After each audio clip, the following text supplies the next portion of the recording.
Bueno, vamos a dar inicio entonces a la mesa 6 del coloquio. Esta mesa lleva por título Estudios sobre la traducción en lenguas indígenas 2 y evidentemente se conecta temáticamente con la mesa anterior. La primera ponencia está a cargo de Margarita Valdovinos y lleva por título La traducción de los cantos Nayeri, reflexiones para alcanzar un nuevo régimen de verdad. Le cedo la palabra. Bueno, esto que les voy a presentar en realidad es una reflexión que surge después de haber concluido un largo trabajo de traducción. Hace 28 años empecé a trabajar con una familia Nayeri que me invitó a hacer un libro de sus cantos rituales.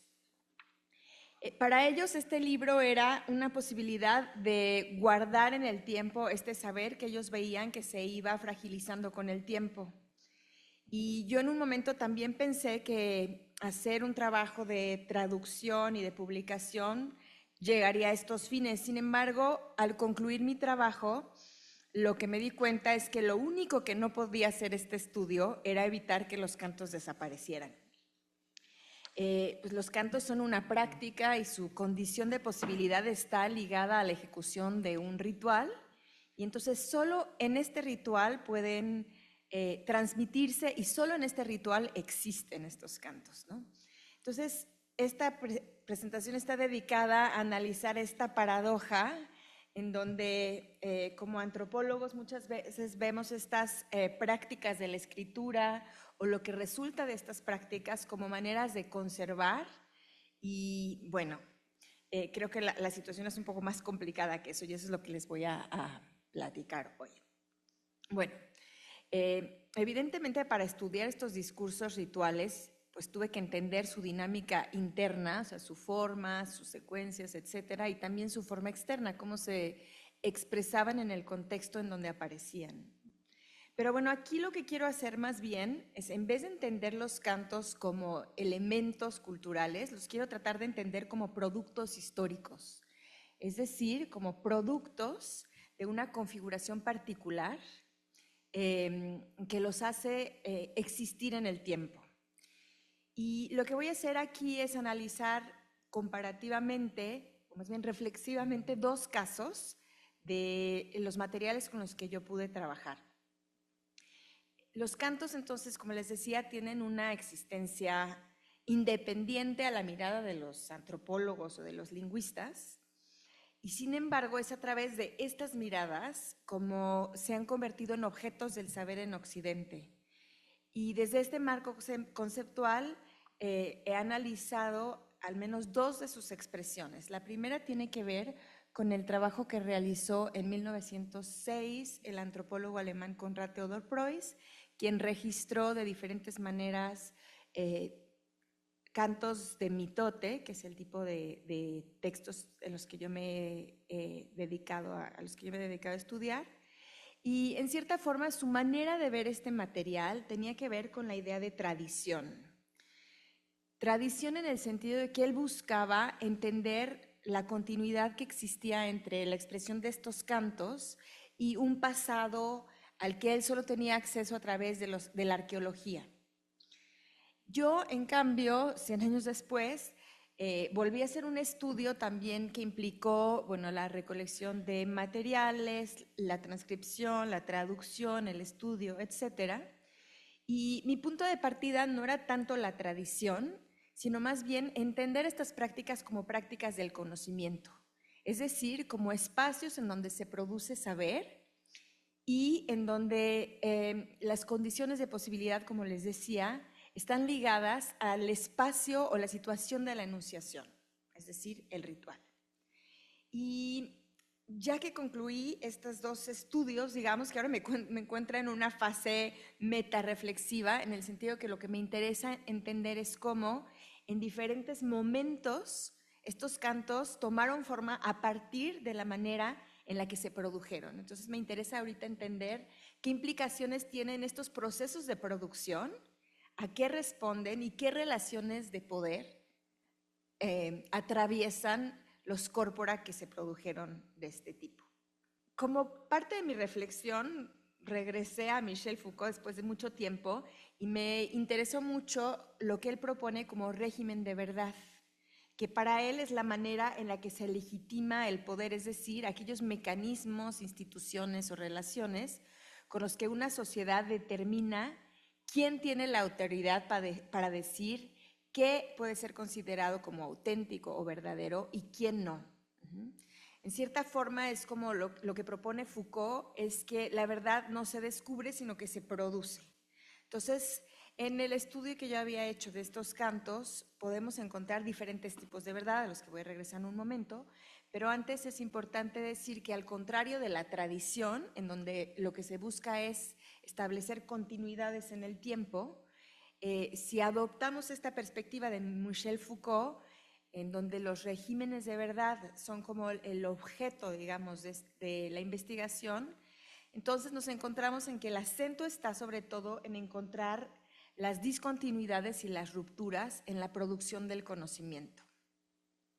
Entonces, digamos que mi nueva pregunta es, ¿a qué regímenes de verdad me he enfrentado al analizar estos cantos ceremoniales Nayeri?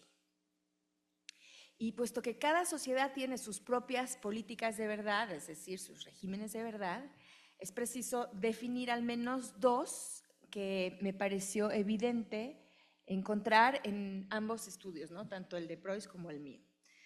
Creo que por una parte podemos ver que existe un régimen de verdad que es el que surge de la perspectiva Nayeri, en donde lo que son los cantos es un saber activo y que vive y se transforma y existe en cada expresión ceremonial.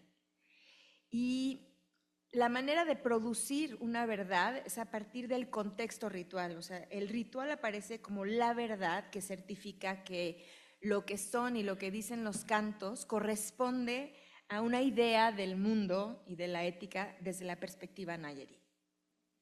Y su criterio de validación es la misma ejecución, que cada vez que se vuelve a ejecutar expresa esta validación de un sentimiento de verdad y de autenticidad. Aquí la cultura Nayeri define aquel que tiene la posibilidad de tener la palabra y de elaborar un discurso en la figura del experto ritual. Ahora, si comparamos cómo se construye este régimen de verdad desde una perspectiva científica o académica, vemos que, o sea, hablamos de prácticas muy diferentes, ¿no? Los cantos Nayeri en realidad tienen la forma de un documento escrito en donde, digamos que su existencia reside no tanto en un fenómeno cultural, sino en ese material a partir del cual se pueden proceder a hacer estudios. La manera de recurrir a un procedimiento de verdad aquí es a través de todos los procedimientos formales que permiten llegar al documento, desde cómo se registra, cómo se transcribe, cómo se traduce, cómo se analiza y qué nos dice del mundo de donde proviene. Aquí su criterio de verdad aparece, como les decía, en el registro escrito, pero también en el archivo, es decir, en toda la producción de elementos materiales que surgen de una investigación de este tipo. Y quien tiene aquí la palabra verdadera o el saber es el investigador que define los criterios que valen la pena ser considerados y los que no. Y nada más para darles un pequeño ejemplo, o sea, estoy como analizando críticamente mi propio proceder, ¿no? En el momento en que obtuve una versión transcrita y traducida de los cantos, empecé a analizar también las formas de transmisión de este tipo de saberes y me di cuenta que yo no podía entender esto a partir del texto. Entonces tenía que regresar al ritual y entender como la articulación que había entre el contenido y la forma de los cantos y lo que sucedía en el ritual. Y ahí me di cuenta que yo, para como dándole forma a estos cantos y respondiendo a las expectativas también de mis colaboradores en el campo y del cantador que me había pedido hacer este libro para conservar su saber, yo había decidido quitar una serie de interrupciones que aparecían entre un canto y otro en diferentes episodios del ritual en donde digamos que los cantos y el ritual tienen que avanzar paralelamente y en ciertos momentos el ritual se detiene porque hay un personaje que tiene que ponerse un traje ceremonial o porque alguien no está presente o por diferentes situaciones prácticas. Y en ese momento la gente empieza a hablar y el cantador también empieza a hablar. Y yo había quitado estas conversaciones porque me parecía que desde mi perspectiva no eran parte de este discurso. Pero después me di cuenta que estas interrupciones en realidad eran los únicos momentos en donde había una explicación explícita de cómo se coordinaba todo el ritual. Y entonces, pues tuve que regresar a mis transcripciones, volverlas a insertar una por una e incorporarlas porque ese saber que desde mi perspectiva de persona que viene de la tradición letrada en donde la escritura es siempre pura y limpia y no tiene este tipo de interrupciones, era como una expresión que no venía al caso. Y después me di cuenta que sí, y que si no lo incorporaba, digamos que eso era como los postes que hacían que toda la estructura del ritual y la manera de aprender cómo se hacía y cómo se aprendía a cantar estaba ahí.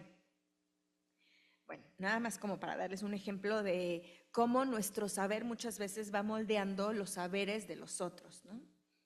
Esta comparación que les digo entre los regímenes de verdad, entre la perspectiva Naya y la perspectiva del saber científico, nos permite observar que la academia no descubre el texto ceremonial, sino que lo construye como objeto de saber y ejerce poder ante él. O sea, yo como editora tenía el poder de definir qué estaba y qué no dentro de lo que yo concebía como una práctica del saber Nayeri. Y cuando la disciplina científica registra los cantos, o sea, los graba, los transcribe, los analiza, los traduce y los archiva, no es únicamente para preservar un saber, en realidad está imponiendo su régimen de verdad al de los otros. Y ahí es donde se ejerce verdaderamente el poder de la ciencia sobre los saberes no occidentales. Pues es en este procedimiento donde se determina qué es relevante, por qué y quién puede definirlo así. Esto me lleva a ver que el canto pasa de ser un acontecimiento vivo a ser un objeto de archivo en la perspectiva de la ciencia. El chamán, por ejemplo, o el cantador, pasa de ser un sujeto de saber a un informante que puede expresar algo que después será traducido a otro régimen del saber. Y la verdad del canto termina siendo subordinada a la verdad del análisis con el que se le interpreta. Entonces, si bien ambos regímenes producen verdades, el régimen académico o científico tiene el poder institucional, casi colonial, y se toma el derecho de interpretar al otro desde sus propios criterios de saber y al hacerlo impone sus criterios y silencia el régimen de verdad, Nayeri en este caso, ¿no? Invisibilizándolo.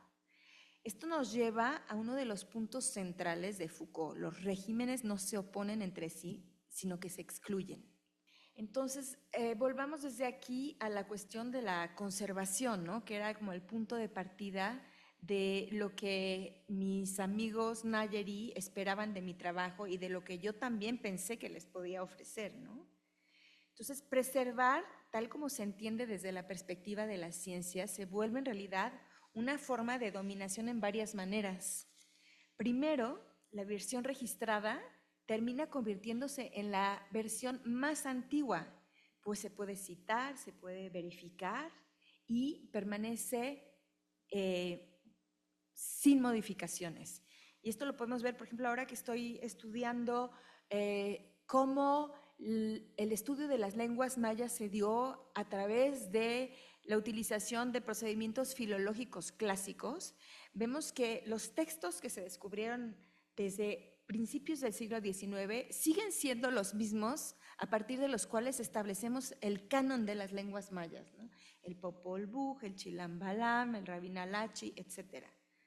O sea, como que es una cosa que no solo pertenece a los nayes, sino lo podemos rastrear en todo el estudio de la filología de las lenguas amerindias. Por otro lado, también un canto archivado, es decir, que ya tiene una existencia material en un texto, se vuelve en un texto que ya no evoluciona. Entonces ya no responde a la situación de la enunciación y al hacer un estudio sobre estos materiales estamos de nuevo volviendo a invisibilizar toda esa información que aparece en su naturaleza real y en la naturaleza que sí es validada por los regímenes de verdad de los pueblos amerindios. Otra de las consecuencias tiene que ver con cómo la comunidad pierde autoría de estos textos, ¿no? Si bien siempre la cuestión de la autoría es muy diferente en las tradiciones amerindias, en el momento en que un texto indígena se convierte en un texto escrito, esta vinculación entre los autores culturales de esta práctica se empieza a desquebrajar con el tiempo. Y bueno, las condiciones de posibilidad no pueden transmitirse desde lo que se conserva con el régimen de verdad de la ciencia.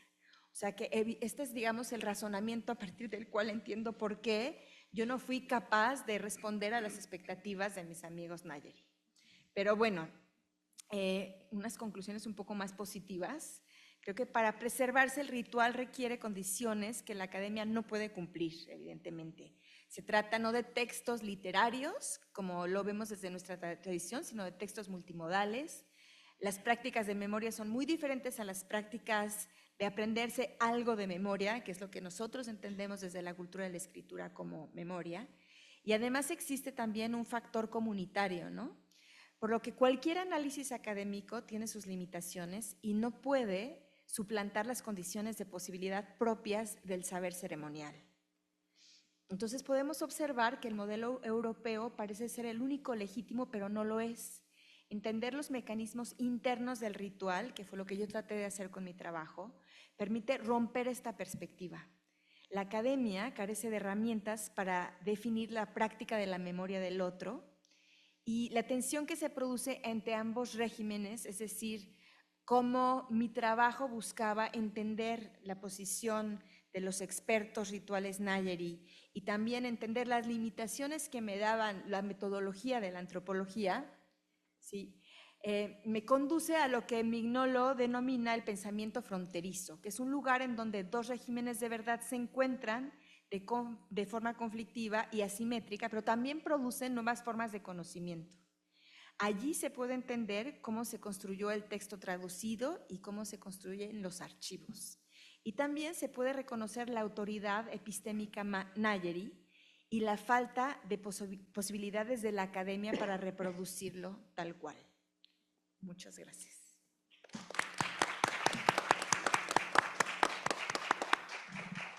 Muchísimas gracias, Margarita, y qué reflexiones tan interesantes en torno a incluso a una reflexión autocrítica del trabajo que uno hace cuando se acerca por primera vez a su objeto de estudio y cómo el tiempo, el conocimiento que va acumulando, las nuevas lecturas, la discusión hacen que uno reinterprete lo que hizo en algún momento.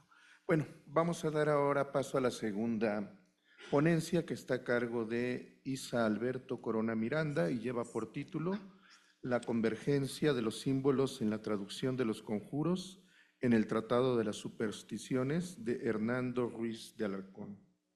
Muchas gracias por la presentación. Voy a presentarles el trabajo de doctorado que realicé, una parte de este trabajo, y pues sin más voy a realizar la lectura. El incesante proceso de traducción al que inevitablemente se haya sometido el ser humano desde que nace hasta que muere, constituye un síntoma muy elocuente de la inestabilidad gramatical. Se caracteriza la condición humana. Si vivir es hablar y hablar es traducir, resulta claro que vivir es traducir. Luis Duch, Mito e Interpretación y Cultura. Doy lectura al trabajo que traigo preparado. El Tratado de las Supersticiones de Hernando Ruiz de Alarcón, 1614-1629. Este es el periodo en el cual realizó la recopilación de los conjuros en lengua náhuatl. Es un texto histórico fundamental del periodo novohispano. El contenido de este documento plantea complejos problemas de interpretación y traducción atravesados por intereses políticos y religiosos de su época. En este sentido, la hermenéutica que propone Mauricio Beuchot aplicada a la traducción de estos textos indígenas, resulta pertinente porque posibilita comprender el sentido hiperfrástico de las metáforas y símbolos que están contenidos en este texto. Los pueblos nahuas del siglo XVII, de este periodo novohispano, gestaron diversas formas de resistencia para preservar su lenguaje simbólico. Una de ellas consistió en transcribir y traducir las metáforas presentes en los conjuros rituales. Como se menciona en el epígrafe citado anteriormente, Luis Duch afirma que traducir es vivir. Por ello, al interpretar y traducir sus propios conjuros, los indígenas desarrollaron una manera de hacer habitables las inclemencias de su tiempo y, por ende, preservar su lenguaje ritual. A pesar de los contrastes históricos y de los acontecimientos que sacudían a los pueblos nahuas, el nahualactoli, lenguaje sagrado, intentó plasmarse en un texto mediante el código y la lógica europea. El Tratado de las Supersticiones pone en escena el encuentro de dos formas de entender el mundo. En el texto convergen dos realidades cuyas narrativas nunca logran resolverse de manera definitiva. Ruiz de Alarcón, desde esta perspectiva, se aventura a conocer el otro y desde su propio horizonte cultural se convierte en un receptor de una tradición distinta. Cabe señalar que no era completamente ajeno a la cultura náhuatl, pues nació en Taxco, Guerrero, circunstancia que implica una cierta cercanía a los contextos culturales de la región. Asimismo, los indígenas alfabetizados que transcribieron los conjuros fueron mediadores entre dos historias y dos universos simbólicos. Las relaciones de interlocución fueron múltiples y en ellas se pusieron en juego diversas intencionalidades. Los códigos culturales, a ser traducidos, se abrieron al abismo de la comunicación, rupturas, contradicciones y analogías emergieron constantemente. Por ello, Ruiz de Alarcón y sus informantes se convirtieron en constructores de universos lingüísticos irresolubles. Interpretar el Tratado de las Supersticiones desde un enfoque hermenéutico permite comprender el momento de enunciación de las invocaciones nahuas considerando su naturaleza metafórica y simbólica, sin perder de vista las contradicciones inherentes a toda traducción. El inquisidor enmascarado, Ruiz de Alarcón, como lo denomina Patrick Johansson en uno de sus estudios, deja entrever a partir de los valiosos datos consignados en su obra una cercanía significativa con sus informantes, probablemente incluso un encuentro profundo. Resulta evidente que en su escritura conviven antipatías y afinidades. Por un lado, desacredita ciertos aspectos de la cultura indígena y por otro manifiesta un ferviente interés por conocer la cosmovisión náhuatl. Su actitud se muestra ambigua y contradictoria, incapaz de definirse plenamente en el documento. La tarea del cura como intérprete es interminable, pues la traducción del código lingüístico de los conjuros abre el acceso al lado oscuro de la metaforicidad. Las coincidencias entre las cosmovisiones náhuatl y española resultan profundamente problemáticas. Entre ambos idiomas parece existir una condena permanente al malentendido. Todo traductor traiciona. En este sentido, vale la pena reconocer la investigación del cura para examinar en qué medida desde nuestra situación actual podemos enriquecer la traducción que se propone.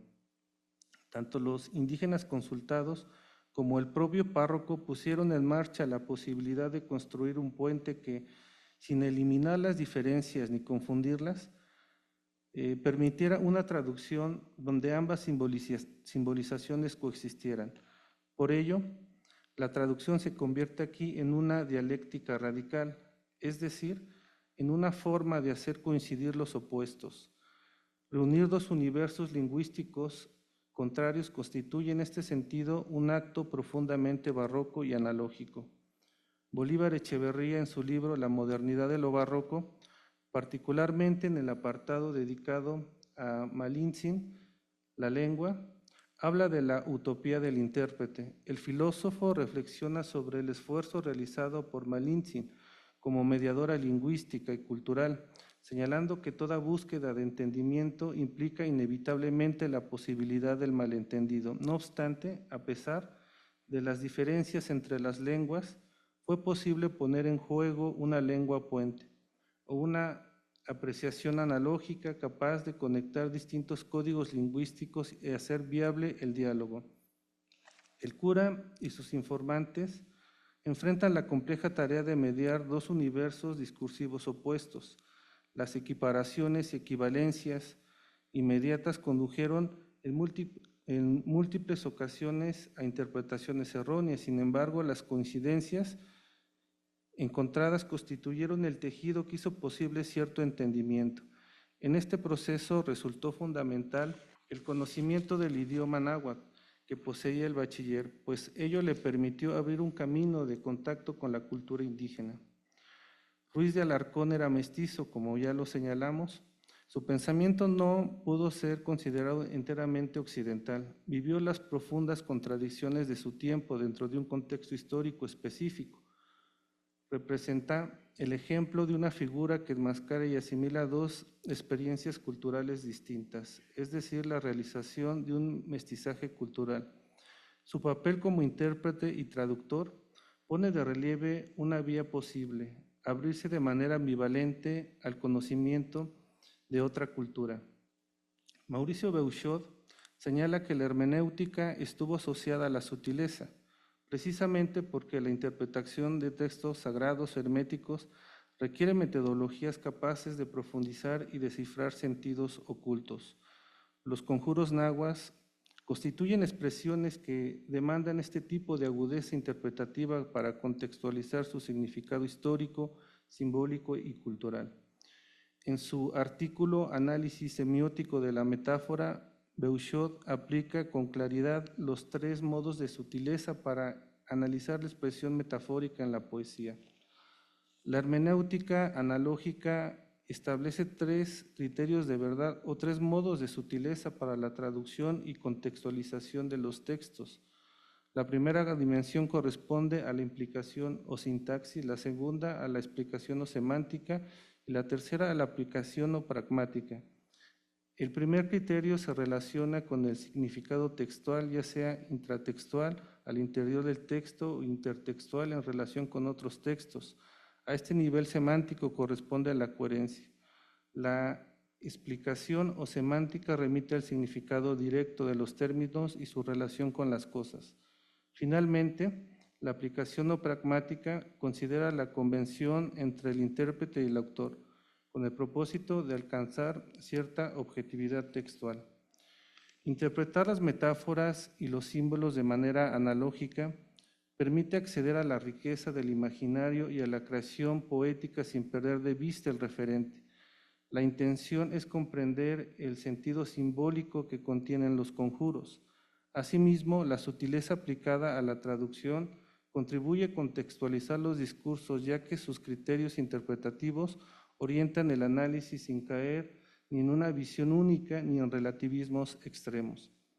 La tarea permanente del traductor y del hermeneuta consiste en penetrar profundamente en los lazos de significación que se tejen en los textos, apelando a la textualidad, la contextualidad y la transtextualidad. Pierre Hadot, en su libro El velo de Isis, propone una interpretación del fragmento 123 de Heráclito, tradicionalmente traducido como la naturaleza ama esconderse. La propuesta de Hadot no es únicamente lingüística, sino que también filosófica y ética, pues recupera una relación más contemplativa con la physis, entendida como un proceso vivo y misterioso del ser. Interpretar un texto histórico en el que confluyen dos formas de entender el mundo, la indígena y la occidental, plantea problemas epistemológicos y hermenéuticos complejos, más aún cuando los contenidos giran en torno a la magia y a la religión. La hermenéutica en la tradición clásica estuvo vinculada a la interpretación de los oráculos, de la poesía y de los textos sagrados, precisamente porque se asocia con la sutileza, necesaria para acceder a sentidos profundos. Para los nahuas, los conjuros son palabras sagradas cuyo significado permanece oculto y profundo. Por ello resulta pertinente aplicar metodológicamente una hermenéutica sutil, simbólica o analógica que permita penetrar en el sentido de dichas locuciones y contextualizar en la medida de lo posible su enunciación. La traducción que proponemos para interpretar el Tratado de las Supersticiones de Hernando Ruiz de Alarcón busca hacer comprensible el fenómeno simbólico y determinar sus implicaciones filosóficas. Proyectar el conjuro en términos hermenéuticos posee una relevancia para la experiencia filosófica, pues la hermenéutica intenta interpretar la cultura de manera integral, explicar sus símbolos, mitos, rituales y en general su religiosidad. Esto se debe a que el arte de la interpretación no se limita a la objetividad pura propia de la ciencia o del historicismo, orientados exclusivamente hacia los hechos reales, sino que amplía los horizontes de sentido para comprender. Las metáforas y los símbolos no pueden objetivarse únicamente en el espacio-tiempo profano, porque su dimensión performativa constituye una epifanía. Por ello resulta propicio aproximarse a estas manifestaciones desde una hermenéutica. En este sentido, el traductor es un mediador que establece las posibilidades y los límites de la voz que desea traducir y que mediante la analogía hace posible el contacto con otros horizontes lingüísticos. Lo que proponemos para la traducción de los textos en náhuatl consiste en establecer criterios que permitan reconstruir el sentido de la lengua, criterios que no se replieguen sobre sí mismos, sino que se abren otros universos para generar relaciones proporcionales y prudenciales. La traducción que proponemos toma en cuenta el código gramatical y semántico, sin embargo, ello constituye apenas el primer paso metodológico. Lo esencial es incorporar los sentidos simbólicos y rituales que emergen de sus contextos culturales. Es de suma importancia considerar elementos religiosos y culturales de los nahuas para distinguirlos de la religiosidad europea. El traductor no puede aplicar categorías occidentales para decodificar el universo sagrado náhuatl. Cuando se superponen estructuras ajenas a una lengua, la comunicación corre el riesgo de perder equivalencias con los significados y el mensaje termina por desvirtuarse. En este punto conviene recordar que el traductor actúa como mediador o análogo entre dos maneras de comprender el mundo. Acercar el texto al lector implica un ejercicio de alteridad y apertura hacia el otro. Desde nuestra perspectiva, la traducción constituye una vía de acceso a la comprensión del otro. Por ello, conocer otra cultura exige establecer vínculos que abran camino a una ética capaz de acoger la diferencia dentro de una tierra común. Consideramos que en la traducción se teje una forma de cohabitar el mundo, de ingresar a un espacio-tiempo de hospitalidad que posibilita la comunicación y la fraternidad entre distintas maneras de pensar la realidad. A diferencia de la traducción de los textos denotativos o científicos, que suele presentar menor dificultad debido a su lenguaje unívoco y a la relativa estabilidad de su terminología, la traducción de textos poéticos simbólicos resulta mucho más compleja, ya que la mayoría de sus términos son polisémicos.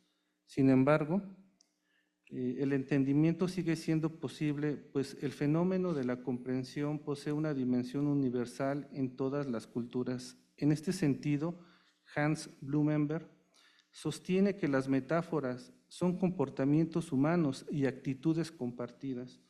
Un conjuro puede ser comprendido por más hermético que parezca su lenguaje. Para concluir, el traductor debe tratar la complejidad de su labor con una sutileza hermenéutica, pues su tarea no consiste únicamente en trasladar palabras de una lengua a otra, sino en abrir un horizonte de comprensión que permita al lector aproximarse a una cultura distinta y al universo cosmogónico del otro. Traducir implica en este sentido un ejercicio de meditación filosófica, interpretar símbolos, sentidos y visiones del mundo que emergen de contextos históricos y espirituales. Así la traducción se convierte en un puente de diálogo entre alteridades donde el lenguaje no solo comunica significados, sino también formas de habitar y comprender la realidad. Gracias.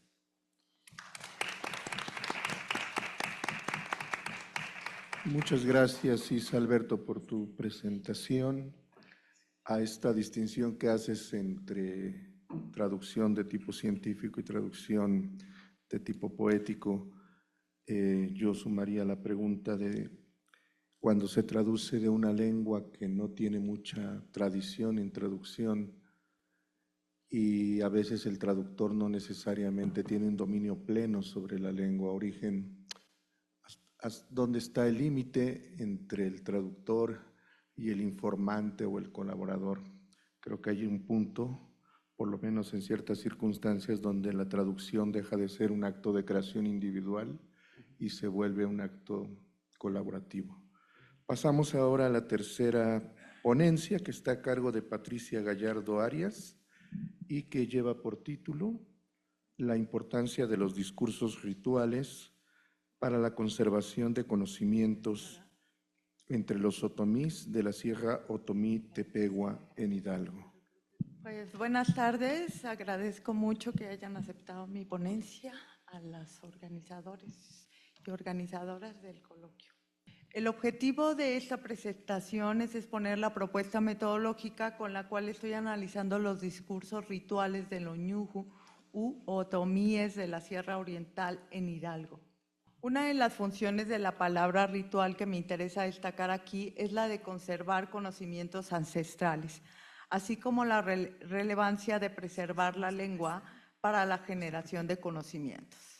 La información etnográfica que se presentará aquí es producto de la investigación realizada en diferentes periodos del 2006 al 2025 con las localidades, con gente de las localidades de los municipios de San Bartolo, Tutotepec y Huehuetla en el estado de Hidalgo.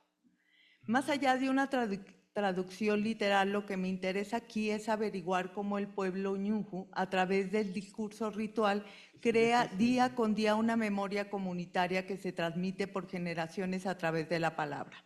Para ello, retoma el concepto de memoria ritual de Carlos Severi, quien permite entender la memoria no solo como un proceso cognitivo individual, sino como una práctica colectiva profundamente enraizada en rituales culturales. Muchas gracias. En términos generales, Carlos Severi propone un cambio hacia un enfoque que considere la memoria como un proceso socialmente construido, donde los rituales no solo sirven para recordar, sino para dar forma y sentido a la experiencia cultural.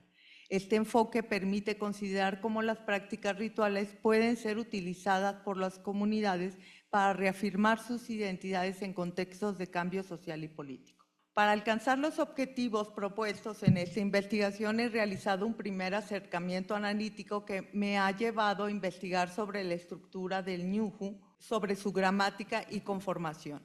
Realicé un análisis lingüístico que apoyó el dato etnográfico. Se hicieron grabaciones de conversaciones, rezos y cantos en diferentes contextos. Se hizo una transcripción fonológica. Este proceso aludió a una traducción libre, literal y semántica. Para formalizar el sistema escrito, me apoyé en el diccionario ñuju, otomí de la Sierra Madre Oriental, estados de Hidalgo, Puebla y Veracruz, de Artemisia Echegoyen y Catherine Voigtlander, del 2007. Debido a que la variante dialectal registrada por las autoras, es la más cercana a la que se habla en las comunidades de los municipios trabajados. Aunque he tratado de dar algunas pautas generales sobre los discursos rituales, la forma de clasificarlos, sobre todo en cuanto a patrones retóricos, paralelismos, difrasismos, partículas, convenciones estructurales, composición, etcétera, los he denominado como los hablantes lo han indicado, cantos y rezo. Incluso en algunos casos, y aunque se trate de discursos hechos para las potencias, para las deidades, y enunciados por los y las especialistas, algunos de ellos les han llamado conversaciones con los santitos.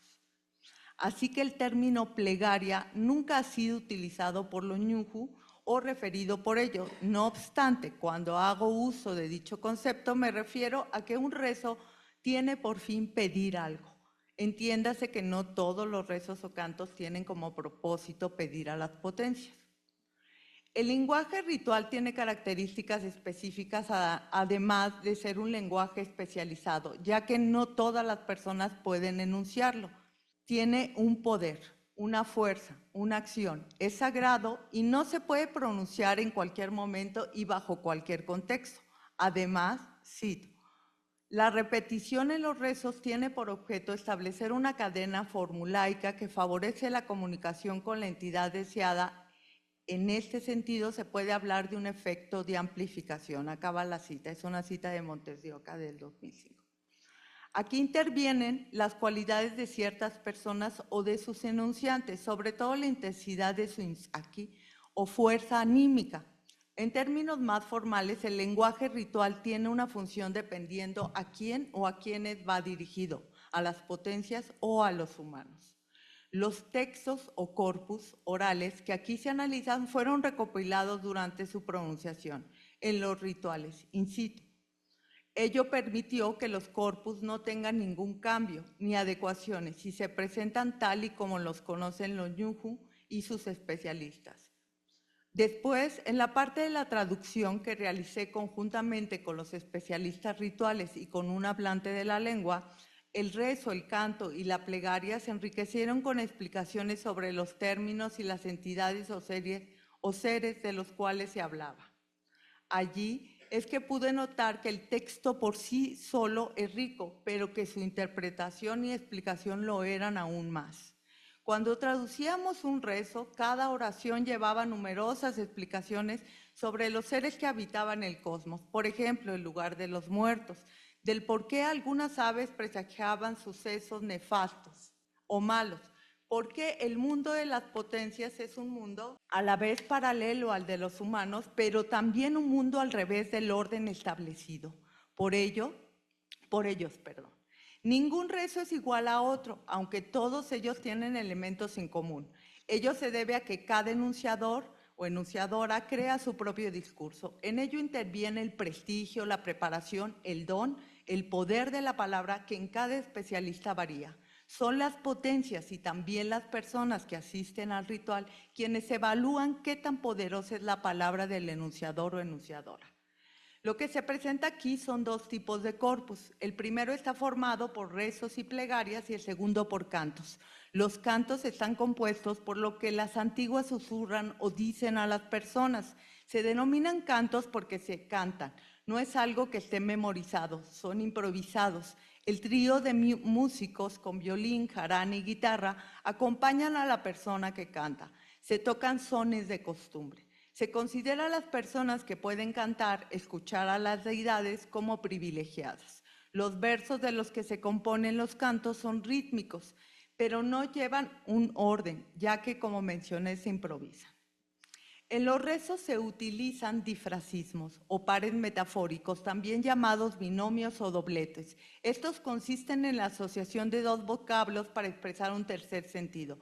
Por ejemplo, en los rezos ñugu hay frases que el especialista siempre incluye, tales como donde te enseñan una flor, donde te enseñan la luz, para referirse al Mahetzi, lugar de la luminosidad o lugar donde viven las deidades. De esta forma, si en la oración solo se encuentra el término flor, no tiene por sí mismo el significado que lo tiene cuando la flor es unida a la palabra luz. Asimismo, se sabe que la oración se refiere al Mahetzi. La metáfora se basa en una comparación entre el concepto y la imagen. Hay un desplazamiento de sentido de una cosa a otra. Lo importante es que en el ritual, por medio de la metáfora, se alude a la relación entre objetos y actos. Los rezos ñuju se estructuran en 6 partes. En la primera se enuncia al dios o diosa a quien se invoca.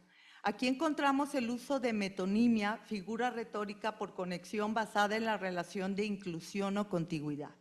Por ejemplo, cuando se habla del Situ, reverenciado muerto, el Damatzo, el gran malo o el diablo, se dice en el rezo, cito, ¿qué va a decir el otro? ¿Qué va a decir el viejo? Aquí el otro es el diablo, lo mismo que el viejo. Además, por medio de la metonimia, el lenguaje ritual y el que lo dice se deslinda de cargas negativas. En el ñuju, el clítico na funciona de esta forma.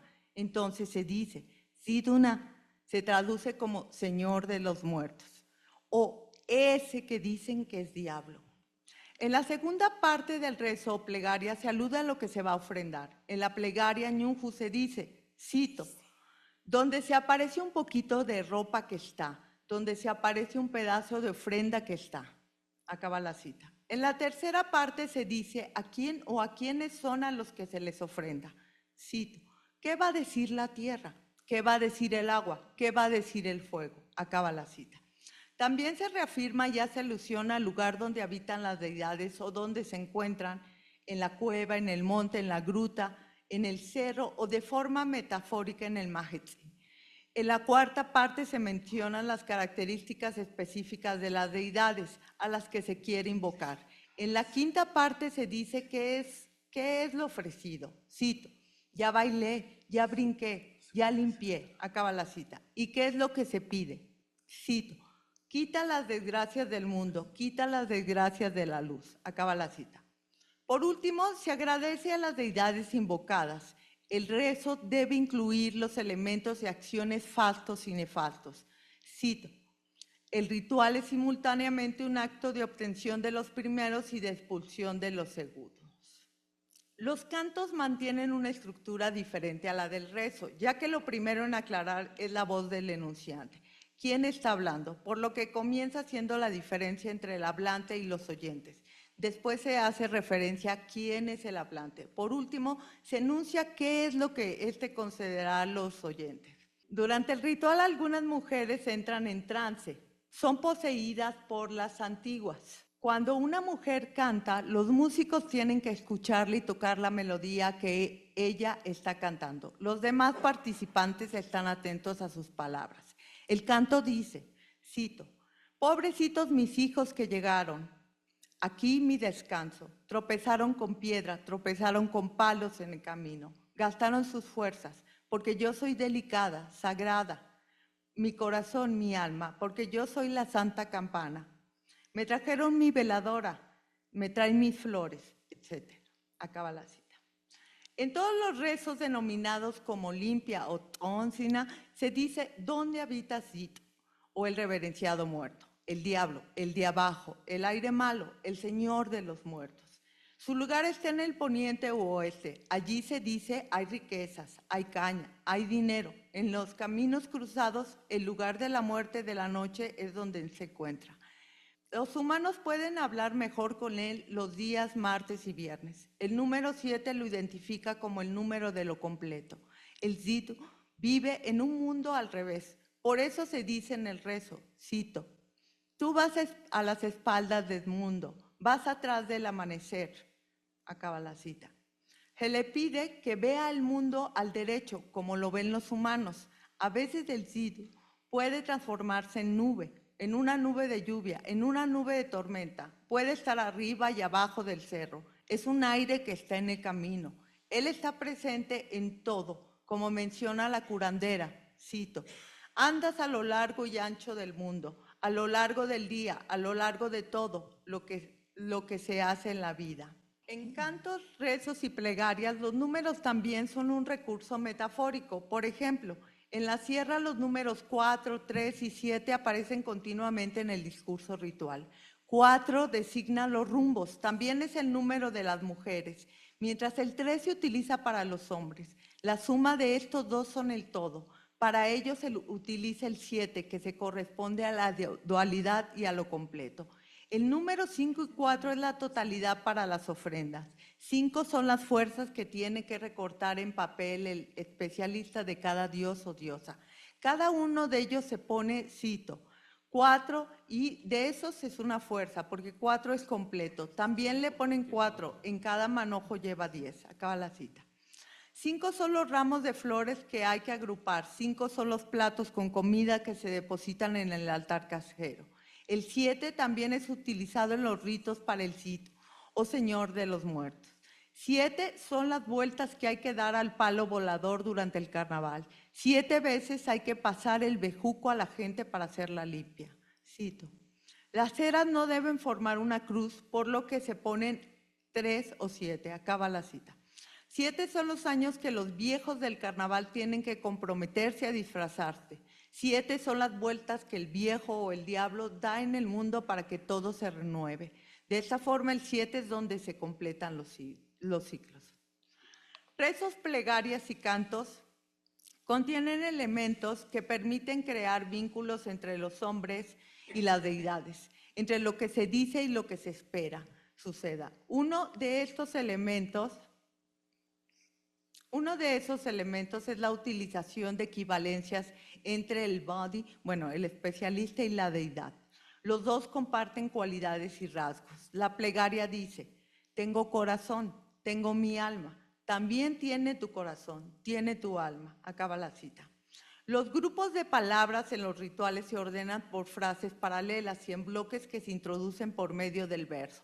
En general, en los rezos y plegarias encontramos indicadores lingüísticos de espacio, de ícticos, como de este, aquí y ahora, adverbios y adjetivos, y de tiempo, tiempos de conjugación, modos de verbo y adjetivos, como se muestra a continuación. Cito, en este día, en esta hora que es, donde te enseñan tu flor, donde te enseñan una flor, donde te enseñan una luz.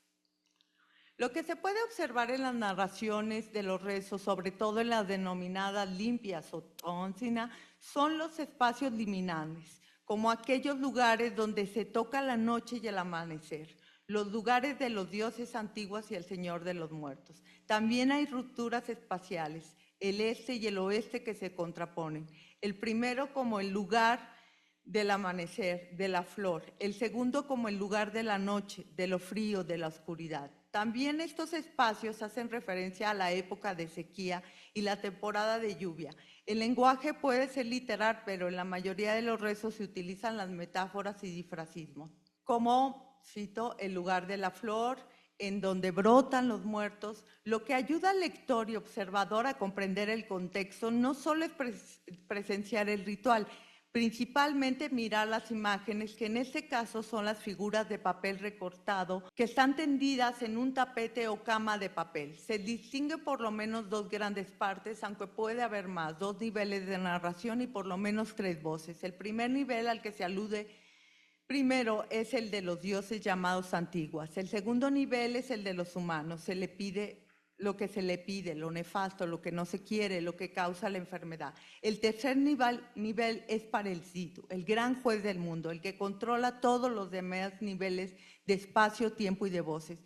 El amanecer es el momento de desenlace para el ritual, el diálogo entre las deidades y los humanos. Una vez terminado el rezo, el Modina, el especialista, invita a comer a las deidades del lugar de los muertos. Se colocan platos con piezas de pollo, guajolote y café con pan. Se espera que el señor de los muertos, Yanaji y Yansonti, degusten la comida, la huelan. Una vez más, el especialista ofrece cigarros, refino, refresco y cerveza y espera que sean consumidos. El trío de músicos comienza a tocar los 8 sones para la limpia.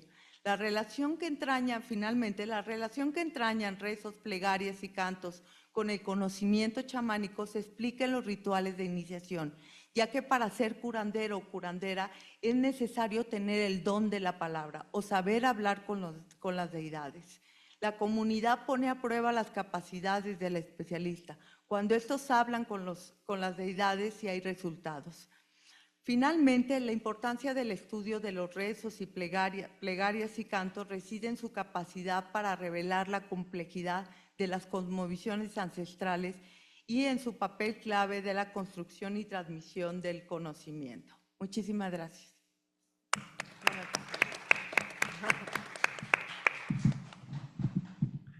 Muchísimas gracias, Patricia. Me parece fascinante este tipo de estudios que implican una parte lingüística y una parte performativa y que vuelven indispensable tanto un conocimiento lingüístico gramatical como un conocimiento antropológico y etnográfico.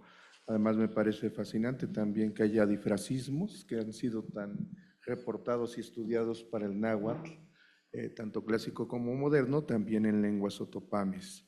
Bueno, para cerrar la mesa, ahora vamos a darle la palabra a Gabriel Hernández Soto, quien nos va a presentar la ponencia titulada Huaccha Yarruni, espero haberlo pronunciado bien, un enfoque decolonial en la traducción e interpretación de conceptos quechuas en la narrativa de José María Arguedas. Adelante, por favor. A partir de la última década del siglo XX, se produjo un auge de la literatura en lenguas originarias en todo el Avia Yala. Premios como el Netzahualcóyotl, otorgado por la UNAM, o el Lenguas Indígenas de América, el cual otorga la Universidad de Guadalajara durante la principal feria del libro del continente, dan cuenta de la importancia de este fenómeno literario. Esta literatura, presentada en formato bilingüe, lengua originaria y lengua castellana, ha suscitado la aparición de cuestionamientos en torno a la concepción de la literatura indígena, los cuales están vinculados incluso tangencialmente con la idea de traducción. Estas literaturas en lenguas originarias se plantean como parte de la resistencia lingüística y cultural de los pueblos originarios, no hacia la colonización ibérica acaecida hace 5 siglos, sino ante el colonialismo interno, como lo llamó Pablo González Casanova, o los esfuerzos neocoloniales llevados a cabo por los gobiernos de las repúblicas latinoamericanas surgidas en el siglo XIX. Estas repúblicas, si bien se autoproclaman herederas de las culturas ancestrales, han intentado por todos los medios posibles, en especial a través de la alfabetización obligatoria en castellano, extinguir cualquier rastro de indigenidad e imponer la idea de una sociedad mestiza, obviamente castellano hablante, católica y republicana. Ahora bien, estas literaturas indígenas podrán presentarse en formato bilingüe, pero su validación o reconocimiento institucional se basa en su forma en lengua castellana. Los jueces de los distintos premios solamente leen la versión en castellano y algo semejante ocurre con los lectores. De manera que la versión en lengua originaria se constituye en una suerte de apéndice exótico que permite al Estado, el patrocinador de su creación, publicación y difusión, mostrarse como un ente preocupado supuestamente por fomentar la interculturalidad. Ahora bien, al mismo tiempo, la reticencia de los autores indígenas a abandonar la escritura en su lengua materna evidencia una postura política. La sui generis situación de las literaturas en lenguas originarias nos recuerda que, como dijese Voloshinov, el lenguaje es la arena de la lucha de clases. En este caso, la arena de la lucha cultural entre el colonialismo interno y la resistencia indígena. Otro aspecto particular de las literaturas en lenguas originarias atañe a la forma de concebir la traducción. En Occidente, la traducción de una obra literaria implica la existencia de 2 entidades, el autor y el traductor. El primero es responsable de la versión original, el segundo del traslado de esa escritura a una lengua ajena. Afortunadamente aquí no tengo que explayarme en explicar que dicho traslado no es una tarea simple y carente de intereses sociopolíticos. Por lo tanto, me limitaré a resaltar que en la traducción de las literaturas en lenguas originarias contemporáneas se suscita una dinámica distinta a la occidental. Autor y traductor son la misma persona. Esto obviamente plantea problemas teóricos que en la idea de traducción occidental ni siquiera se plantean. Mencionaré solamente el aspecto más importante. Dado que el autor es también el traductor, se encuentra en la absoluta libertad de trasladar la versión original a la lengua castellana como mejor le parezca. Y esto obviamente propicia que, más que una traducción, nos enfrentemos a 2 versiones distintas de una misma obra. ¿Esto ocurre por capricho de los autores? ¿Es posible pensar que debería existir una especie de ética de la autotraducción? ¿Es correcto llamar traducción a la versión en lengua castellana, es decir, a la versión B? Evidentemente, para poder detectar que la versión castellana, es decir, la traducción no se corresponde con la versión en lengua originaria,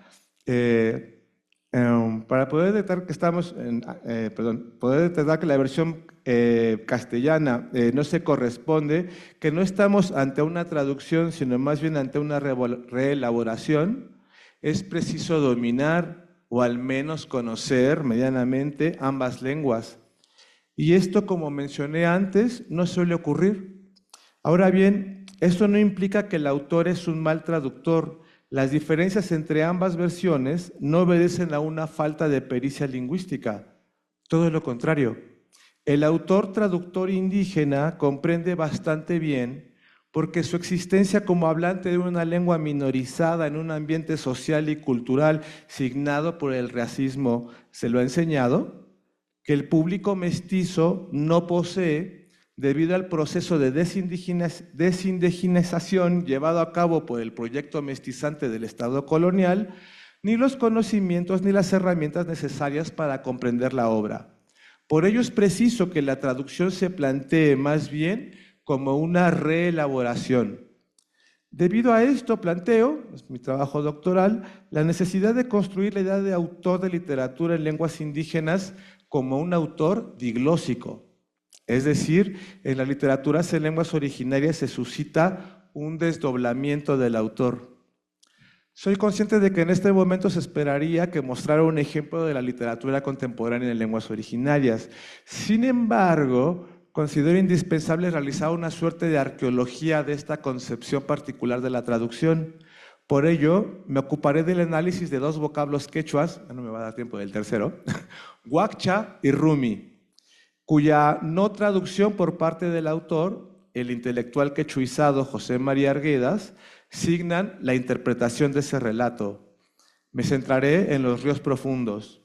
Dicha elección también encuentra su fundamento en la evolución de la literatura andina, tanto escrita en quechua como no escrita en quechua. A diferencia de otras literaturas en lenguas originarias que, como mencioné antes, encuentran su auge a finales del siglo XX, la literatura quechua, escrita en quechua o en castellano, presenta una genealogía que abarca desde la primera crónica de Huamán Poma hasta, por ejemplo, Rosa Cuchillo de Óscar Colchado Lucio, una novela del conflicto armado interno de 1997. Creo que el hecho de que haya existido una vanguardia andina, la producida por el Boletín Titicaca, demuestra por sí mismo que esta literatura ha escapado de los parámetros neocoloniales desde los cuales se piensa la literatura indígena: tradición oral, temática mítica, escritura en lengua originaria. Bueno, Los ríos profundos ha sido leída como una especie de novela de aprendizaje andina. Es cierto que la novela contiene los elementos que caracterizan este género. Accedemos a la historia a partir del ejercicio memorioso que un personaje, situado en un tiempo posterior, es decir, la adultez, realiza acerca de los hechos que marcaron su infancia.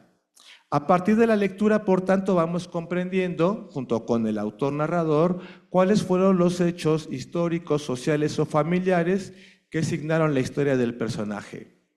Obviamente, que veamos la sucesión de hechos novelados desde la perspectiva del infante es un artilugio literario.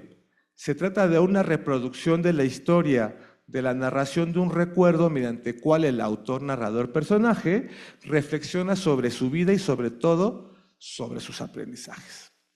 En la novela arguediana, el narrador protagonista, Ernesto, nos cuenta su proceso de aprendizaje en el Cusco, la ciudad real de los incas, ahora dominada por la cultura peruana, continuación de la cultura virreinal.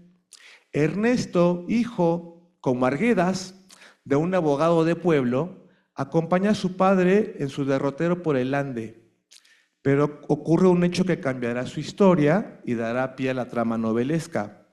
El padre decide dejarlo en un internado cusqueño, en Abancay, para ser precisos, para que lleve a cabo sus estudios. ¿Qué propicia esta decisión? Que Ernesto, como Arguedas, es huérfano de madre. La novela inicia con el enfrentamiento de Ernesto ante la existencia del Cusco. A lo largo de sus travesías por el Ande, el padre le ha contado cientos de historias acerca del origen mítico de la ciudad, es decir, lo ha educado en la cultura andino-quechua. El pasaje que mejor demuestra el asombro del protagonista ocurre cuando se sitúa frente a las famosas paredes de piedra de la ciudad imperial. Debería haber traído una imagen, pero bueno, luego la pueden googlear. Cito la novela. Eran más grandes y extrañas de cuanto había imaginado las piedras del muro incaico. Bullían bajo el segundo piso encalado que por el lado de la calle angosta era ciego. Me acordé entonces de las canciones quechuas que repiten una frase patética constante: Yaguar Mayú, río de sangre; Yaguar Unu, agua sangrienta. ¿Acaso no podría decirse Yaguar Rumi, piedra de sangre? ¿O Puktik Yaguar Rumi, piedra de sangre hirviente? Era estático el muro, pero hervía por todas sus líneas y la superficie era cambiante, como la de los ríos en el verano. Cierro cita. Para el lector mestizo, este pasaje muestra a Ernesto como un conocedor de la lengua y la cultura quechua. Conoce las palabras con las que los indios denominan esas construcciones y las canciones populares en lengua quechua que las describen. Pero también como un personaje dado a la ensoñación poética, pues describe a los muros de piedras como un río. Rumi, piedra, pertenece al reino mineral y por lo tanto a lo estático, lo no vivo. Mientras tanto, Yaguar, río, pertenece al reino natural y por ende a lo dinámico, a lo vivo. Lamento decirles que desde la cosmovisión y por tanto la lengua andina, esta frase no tiene nada de poética. En realidad se trata de un pasaje por demás realista. La cosmovisión andina no es teocéntrica como lo fue la Edad Media occidental, ni antropocéntrica como es la modernidad occidental, es cosmocéntrica. A partir de esto se desprenden varios principios que rigen la vida de la humanidad andina. El principio que podríamos denominar de vitalidad establece que todo está vivo. El de complementariedad, que todo está relacionado. El de correspondencia, que no existe nada, ni siquiera las huacas o los apus, cuya existencia no dependa de los otros. La descripción que Ernesto realiza de los muros cusqueños no es poética. Lo está enunciando en castellano, pero desde la mentalidad andina. La lengua castellana es transfigurada de herramienta de colonización en herramienta de resistencia cultural.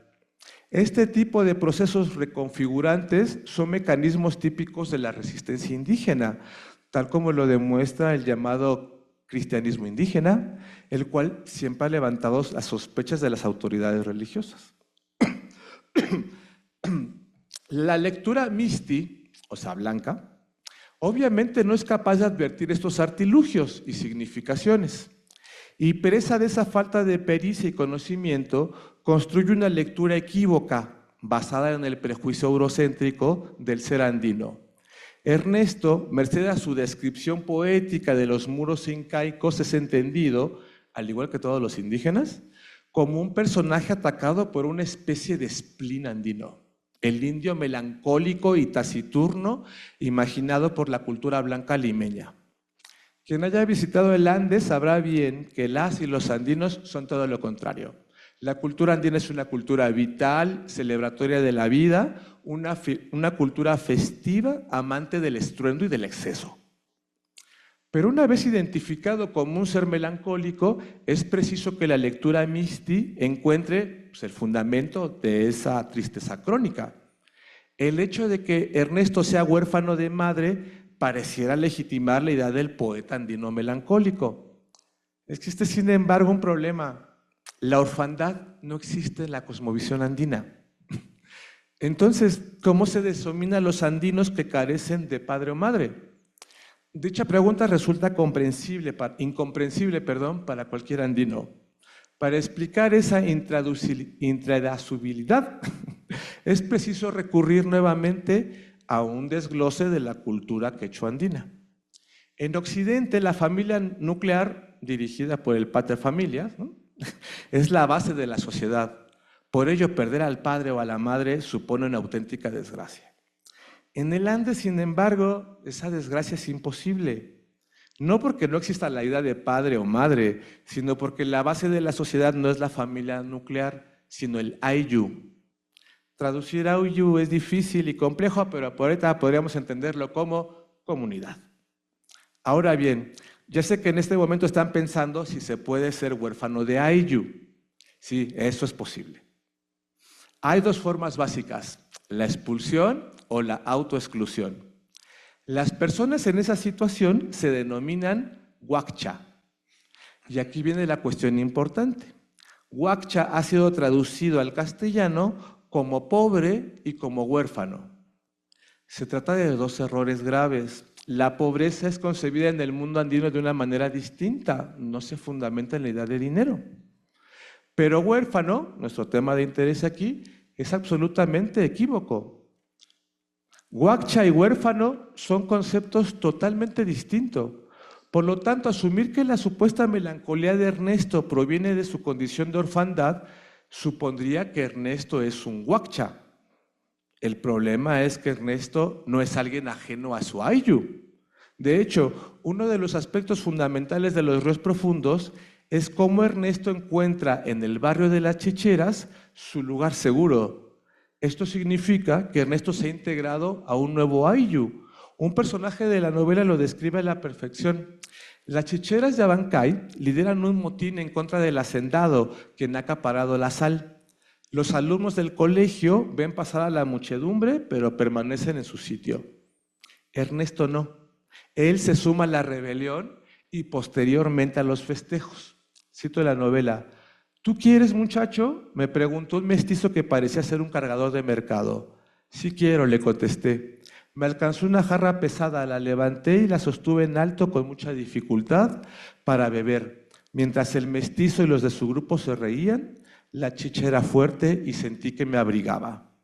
Y empezó a cantar un guayno cómico que yo conocía, pero la letra improvisada por él en ese instante era un insulto a los gendarmes y al salinero. Todos los del grupo formaban un coro, alternaban cada estrofa con largas carcajadas. Bueno, a modo de conclusiones, la configuración de los ríos profundos como una obra andina escrita en castellano podría aportar una nueva perspectiva al debate actual en torno a las literaturas en lenguas originarias. Haré una síntesis. Es indudable que la lengua es una parte fundamental de la cultura. Ahora bien, si aceptamos esto, estamos aceptando que la lengua no es la cultura, no es toda la cultura. Por lo tanto, hablar de literatura indígena escrita en lengua castellana no debería ser entendida como una contradicción. 2. El aspecto que evidencia que escribió una obra indígena en lengua castellana no supone una prueba de aculturación, es decir, así me va a dar tiempo, es decir, que la lengua puede ser transfigurada en herramienta de descolonización, es la propia configuración verbal de la obra. En otras palabras, lo que constituye la escritura indígena no es el uso de un conjunto de vocablos, sino la cosmovisión que fundamenta ese discurso. Aquí quisiera recordar la discusión actual en torno a denominar a la lengua originaria al guaraní, actualmente hablado incluso como lengua oficial en el Paraguay. Los detractores de esta idea aducen, con razón a mi parecer, que si bien esos vocablos son originalmente guaraníes, han sido modificados, transfigurados por la mentalidad jesuita. De manera que el guaraní actual expresaría la cosmovisión eurocéntrica con vocablos guaraníes. Aquí he intentado demostrar, a partir de los ríos profundos, que el proceso también puede llevarse a cabo en sentido inverso, es decir, utilizar la lengua castellana para expresar la cosmovisión andina. Y por último, yo considero importantísimo que los escritores indígenas continúen escribiendo en las lenguas originarias. Sin embargo, también creo que no debemos repetir, acaso sin advertirlo, el artilugio mediante el cual el Estado neocolonial ha llevado a cabo la desindigenización, utilizar el criterio lingüístico para definir una cultura. En el caso de las literaturas contemporáneas, el empleo de la lengua castellana no debería suponer una claudicación de la resistencia lingüística. Cuando se opina de este modo, se omite que los propios autores son escritores diglósicos, es decir, que dominan ambas lenguas y por tanto no requieren un traductor. ¿Esto significa que la traducción al castellano carece de importancia para la resistencia indígena? Todo lo contrario. Los autores indígenas llevan a cabo una traducción desde el momento en que presentan dos versiones de su obra, pero la resistencia lingüística no se halla solamente en la defensa de la lengua, también se puede obligar a que el castellano sea una herramienta útil para expresar las cosmovisiones indígenas. Añay, Tupanachimkama, Masichaykuna.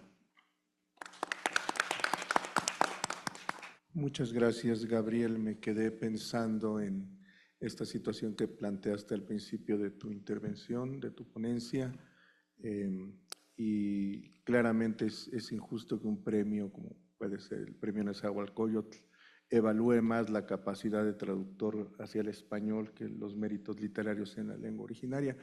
Pero como el grupo de trabajo de Luz María Lepe y de Karina Montserrat Acuña han demostrado, esta no es la única situación que se da. A veces, por ejemplo, quien se asume como escritor en una lengua originaria, escribe primero sus textos al español y luego los traduce a la lengua originaria, él, ella misma, o con ayuda de alguien que es nativo hablante. Hay quien, por ejemplo, graba y después le pide a alguien que tiene un uso estandarizado de la lengua que lo ayude a escribir. En fin, hay una serie de situaciones que, sí, sin tratar de penalizar ninguno de estos procedimientos, pues abre toda una veta de estudios sobre la creación literaria actual en las lenguas originarias.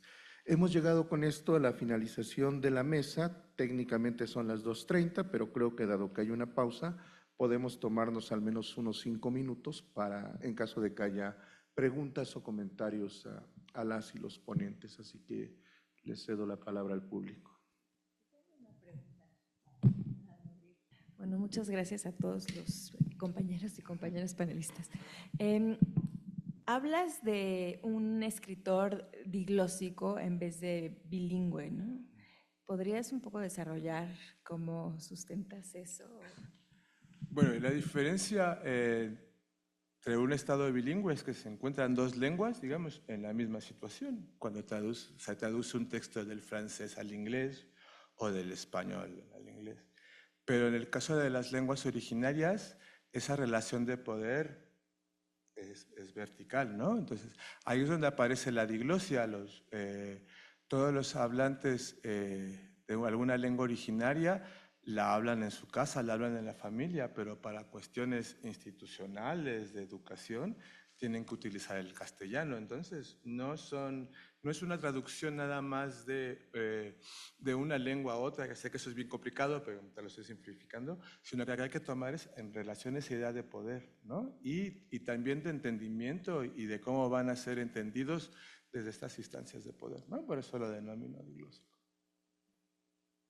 Bueno, creo que esta es una pregunta que no se puede responder en unos minutos, pero quiero lanzarla. ¿Qué lugar ocupa la lengua en la cosmovisión andina?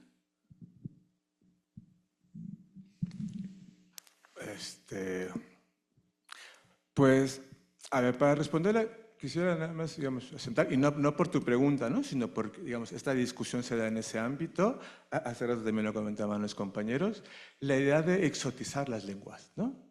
La idea de que el náhuatl es un lenguaje muy poético, que hace difrasismos y tal. A veces se suele caer en eso. Entonces, la pregunta sería igual, digamos, para cualquier otra lengua, el chino, el turco.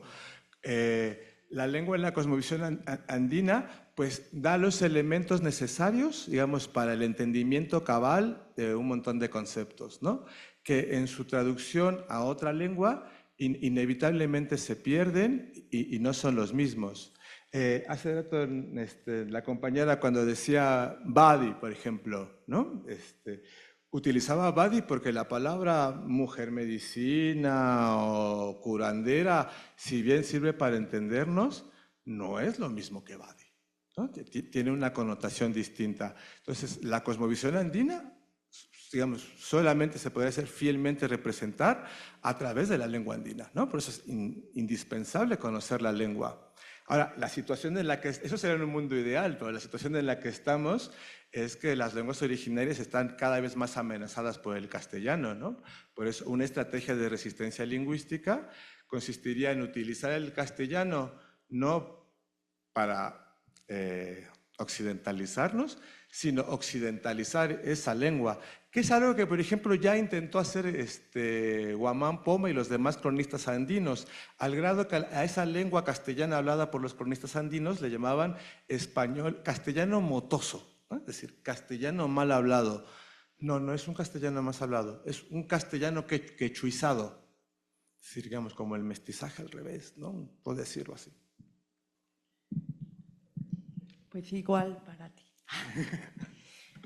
Yo me preguntaría y te preguntaría, pues, ¿para quién traducimos? Sobre todo, bueno, en estos casos, pues, en casos de pueblos originarios. ¿Para quién y en qué contextos? Pues, porque hablar de un solo contexto, ¿no? O sea, sí. ¿Para quién traducimos? ¿Traducimos para el pueblo?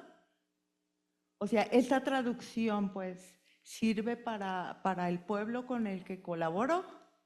¿Sirve sirve para dar a conocer lo que ese pueblo a otros pueblos? ¿Para quién traducimos? Y dependiendo, yo pienso, pues, dependiendo de para quién traducimos, es que hacemos diferentes traducciones. Pero sí te pregunto, ¿para quién traducimos? En el caso, yo acá me refería a las literaturas en lenguas originarias, obras literarias. Hay un equívoco. Se piensa, porque eso se ha pensado en el Estado mexicano desde siempre, que la literatura va a crear lectores. Y se está demostrando que es un fracaso. Es al revés. La literatura necesita lectores. Entonces, en este caso, la pregunta sería, ¿para quién traducimos novelas escritas en lenguas originarias? Para el público lector. Ahora, hay un público lector en lenguas originarias. El número de hablantes es cada vez más reducido. Alfabetizados en su lengua es todavía más reducido. Entonces, ¿para quién se traducen estas obras? Para el público no solamente mestizo, también interindígena. Porque, como decían hace rato es injusto que los premios se otorguen a partir de la versión en castellano. Sí, parece obvio, ¿no? Pero ¿quién es capaz de hablar las 68 lenguas que se hablan en México? Por no decir que en realidad son 364 lenguas, ¿no? Que llaman variantes.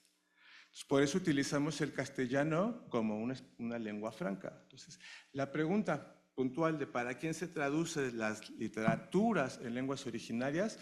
Para el público lector que no conoce la lengua o que no está alfabetizado en su lengua. Si no, nos quedaría un público realmente muy pequeño, de los que son capaces de leerlo en su lengua. Sí, adelante, doctor. Perdón, solo un segundo y desde una perspectiva casi incompetente. ¿Sí? Felicidades a la mesa, muy densa y muy interesante. Dos palabras para Gabriel. Enrique Bayona Aguirre desde hace tiempo hablaba de esta diglosia y en esos términos sobre la influencia realmente del quechua que se está insertando en el castellano peruano. En fin, este es el antecedente.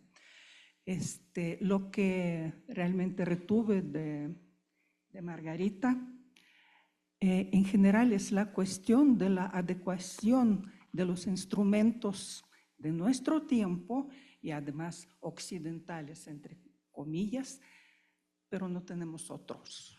En realidad, ¿sí? Por ejemplo, eso de regímenes de la verdad, yo enseguida lo siento absolutamente ambivalente. Regímenes de veredicción en el contexto de Foucault, en su momento adecuado a su sociedad. Y entonces la pregunta evangélica, ¿qué es la verdad? Y entonces en nuestra tradición, así como mínimo la veredicción, dijiste verdad, que fuiste al mercado o no, es una cosa.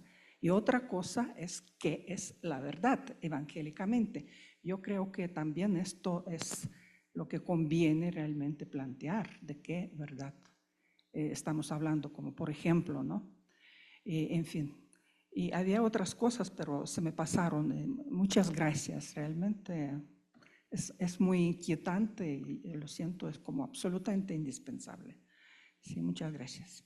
Gracias, Tatiana. Estoy de acuerdo, o sea, Foucault está hecho para un pensamiento occidental, pero lo que resalta muy bien es el estatus del poder en la creación de estos discursos, ¿no?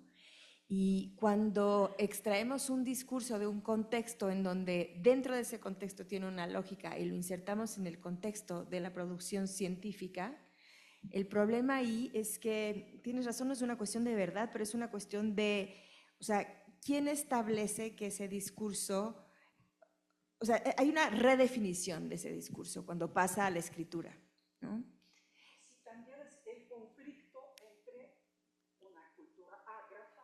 Claro, entre otras cosas, porque digamos que esa es la punta del iceberg, ¿no? El problema después es entender cuál es la dinámica real de estas tradiciones, en donde todo lo que al parecer es importante en ellas queda excluido del proceso de transliteración. Entonces, en un texto ya todo lo demás se pierde, porque nosotros procedemos reproduciendo nuestra idea de filología, por decirlo de una manera. Ahora, bueno, lo que yo traté de hacer con esta reflexión es demostrar que, o sea, no vamos nunca a poder como preservar la naturaleza de una tradición literaria externa pasándolo al texto, pero sí podemos tener la sensibilidad de reconocer cuáles son sus procesos y sus mecanismos internos, ¿no? Pero sí, yo creo que hay muchas cosas que reflexionar y discutir al respecto. Gracias. Otro comentario complementario. No todas las lenguas indígenas están, digamos, en una situación igual, esto es tan evidente.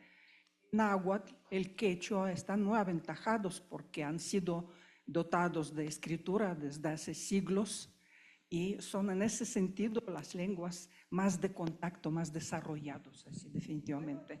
Y arguedas, sí, y las otras apenas piensan de alguna manera, ¿no? Yo recuerdo todavía hace unos 30 años alguien se estaba quejando de los lingüistas que la lengua otomí carece de gramática, ¿no? En el sentido que nadie se había acercado, ¿no? Esto también de un congreso hace unos 40 tal vez años, ¿no? En fin, entonces son las situaciones diferentes. Pero lo que planteaste realmente es absolutamente genial, entre otras cosas. Detrás de cada concepto, de cada identificación de objetos, hay todo un mundo que hay que utilizar un comentario para que el lector externo vaya entendiendo realmente, ¿no? Si se menciona el barranco, hay todo un mundo, ¿no? Si objetos, animales, etcétera, ¿no? Ahí está el problema, hay que empezar por ahí también la semántica, no sé. Perdón por comentarios analfabetos. No, pues también pienso que, o sea, sí, justamente, no, para nada, o sea, me gusta mucho su comentario porque sí, ni siquiera las lenguas que se hablan en México están en el mismo nivel, pues, ¿no? Y sí, efectivamente también hay lenguas dominantes que siempre lo han sido, pues, no solamente en México, sino en el Perú también y en otros espacios. O sea, ahora es el español, pero el náhuatl, o sea, digo, posclásico se extendió por todas partes, ¿no? Y era la lengua dominante, ¿no? Entonces sí. Y sí, me parece que justo la frustración un poco que hacía, bueno, el comentario que usted hacía en la mañana, pues con respecto a la mesa de ayer de la mañana, sobre que un término no se puede traducir, incluso pues se dice todo en español y el término, ¿no? Ese término que no se pudo traducir, pues, ¿no? Pues sí, me parece que sí que hay términos que literalmente también en las lenguas no se pueden traducir, sobre todo me parece que en el lenguaje ritual, en los discursos rituales hay términos que uno tiene que contextualizar, pues, ¿no? Exactamente, o sea, como que agregarle las cualidades, pues, ¿no? Más que la traducción literal para que los otros, ¿no? En este caso, los oyentes, pues, puedan entender a qué uno se refiere, ¿no? Digo, claro, siempre es mejor decir el mahetsi, pero pues alguien sabe qué quiere decir, pues no, entonces pues haces referencia a algo, ¿no? No es el cielo propiamente, es donde viven los dioses, pero no son todos los dioses, o sea, haces toda esta referencia, ¿no? Me parece. Y Tatiana, también dices algo muy interesante. Este paso a la escritura de las lenguas indígenas de México, bueno, yo creo que sucede con todas las lenguas, tampoco es tan transparente y conocemos muy poco. Por ejemplo, yo sé algo de todos los fenómenos que hay en el maya yucateco, que también es una lengua que tiene una tradición de escritura, y podemos ver como las olas de diferentes tipos de principios filológicos a partir de los cuales los hablantes de maya han adoptado la escritura. Pero me parecería interesantísimo, por ejemplo, poder hacer análisis lingüísticos de estas novelas en lenguas indígenas que a veces vienen de la traducción al español, a veces no, y a lo mejor también hay como un híbrido ahí de influencia de la escritura del español en estas versiones, ¿no? Todo, como decían, sí. Infección o no, ¿no? Yo lo vería más bien como una especie de palimpsesto, en donde hay diferentes capas de prácticas de la escritura, unas del español, otras como más relacionadas a las ideologías lingüísticas de las lenguas indígenas, ¿no? Eso creo que nos falta un mundo por analizar. Bueno, ahorita que se habló del oágrafo, pensé precisamente en esta hipótesis que hay de que los quipus sean un tipo de escritura, ¿no? Justamente, ¿no? Rompiendo el paradigma de que sea o no una sociedad ágrafa, ¿no? ¿Qué entendemos como una sociedad ágrafa, a fin de cuentas, ¿no? Pero pensaba también que mucho de lo que se ha dicho aquí, bueno, y traduciéndolo a lo que yo he estado reflexionando en mi propio tema de estudio, sobre la lógica con la que hacemos la reconstrucción o la transcripción o la traducción. Bueno, yo he pensado que el trabajo que se ha hecho, por ejemplo, en lo de los códices moriscos aljamiados, va también un poco en la lógica, una lógica resiliente, una lógica alienante o una lógica negociante, ¿no? Los ejemplos que se han evocado acerca del mundo andino, pues demuestran justamente una lógica resiliente, ¿no? Una lógica alienante, pienso por ejemplo en esta literatura traducida, producida, ¿no? Desde una posición cultural mestiza, ¿no? Occidental, ¿no? Y trasladada, ¿no? Entonces ahí estamos hablando tal vez sí de un uso de una lengua originaria, pero en una lógica alienante, ¿no? Y en una lógica negociante estaríamos hablando justamente de lo que hablaba Margarita, ¿no? De reconocer que hay regímenes de verdad, ¿no? Reconocerlos como tales, ¿no? En una y otra cosmovisión. Muchas gracias por todos los comentarios, preguntas, por la atención. Quiero que le brindemos un fuerte aplauso a las y los ponentes.